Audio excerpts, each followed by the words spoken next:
تو ایک دن کیا ہوا، میں کہیں کلینک میں گیا، مجھے کچھ نظر ٹیسٹ کوانی تھی، آنکھوں میں کوئی پین ہو رہا تھا، تو وہ بڑے بڑے آئی اسپیشلسٹ تھے وہاں بیٹھے ہوئے، 4-5 ڈاکٹر. نظر تو ٹھیک آئی تھی، کچھ کوئی نزلے کی وجہ سے تھا یا واللہ عالم کیا مسئلہ تھا.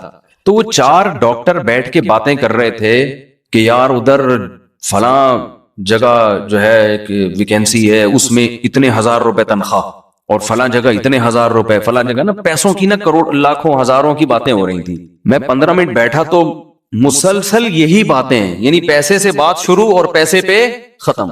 تو مجھے یاد ہے مجھے نا، حالانکہ میری عمر اس وقت 21 سال ہوگی، یہ 20 سال 21 سال میری ایج تھی، تو مجھے ان پر بڑی حیرانگی ہو رہی تھی. دنیا مسافر خانہ ہے اور ان کی باتیں دیکھو کیا باتیں کر رہے ہیں بیٹھ کے، ہے بھائی. بھائی 20-21 سال میں تو اب مجھے خیال ہوتا ہے سب کی یہی باتیں ہوتی ہیں، ابے پیسہ کہاں سے کمائے گا، کتنا کمائے گا، یہی ہوتا ہے نا صبح شام. تو مجھے ان پہ حیرانگی ہو رہی تھی، یار اتنے ایجوکیٹڈ پڑھے لکھے ڈاکٹر ہیں، یہ سب اسپیشلسٹ ہیں، کوئی ان کی کوئی میٹنگ ہوگی کیا ہوگا واللہ عالم، آنکھ کی ایک بات بھی نہیں ہو رہی. اپنی فیلڈ سے متعلق باتیں کریں نا تو اچھا لگے گا، جو نالج والی باتیں کہ یار آپ کو پتا ہے کہ نئی ریسرچ آئی ہے آنکھ کے بارے میں، یا شیئر کر رہے ہو معلومات. ٹوٹلی باتیں کیا ہو رہی ہیں، وہاں پر چلے جاتے ہیں وہاں اتنی تنخواہ ملے گی، ابے نہیں ادھر چلا جا ادھر اتنی ملے گی، وہ کہہ رہا امریکہ میں چلے جاتے ہیں وہاں اتنی. تو مجھے ان پہ حیرانگی ہو رہی تھی، کیونکہ ہم مفتی رشید احمد صاحب رحمہ اللہ سے ہر وقت یہ سنتے تھے، وہ تو اپنے گھر کو 1 مہینے سے کہہ رہے ہیں مسافر خانہ ہے بھائی. تو جب سارا دن یہ سنے گا آدمی، تو جو ایک پڑھا لکھا ڈاکٹر جب ہر وقت یہ باتیں کرے گا نا، اس کا 24 مسلسل ان کی یہی باتیں ہو رہی تھی. ادھر اپلائی کرتے ہیں وہاں تنخواہ اتنی ہے، لندن چلے جاتے ہیں وہاں تنخواہ اتنی ہے. تو مجھے لگا کہ یار ان لوگوں نے جو آئی اسپیشلسٹ بنے ہیں نا، یہ صرف کس کام کے لیے بنے ہیں، پیسہ کمانے کے لیے، اور کوئی مقصد ہی نہیں ہے. چلو پیسہ بھی کمانے کے لیے انسان بنتا ہے، لیکن باتیں تو نہ کرے نا. بھائی تو ایک دفعہ بول دیا لندن میں یہ ہے، امریکہ میں یہ ہے، فلاں جگہ اتنے پیسے، ختم. اب کوئی اور بات کرو، لیکن مسلسل کیا بات ہو رہی ہے، پیسہ پیسہ پیسہ پیسہ، مسلسل کنٹینیو اسی بات کو دہرایا جا رہا ہے. تو مجھے اس وقت بڑی حیرانگی ہو رہی تھی.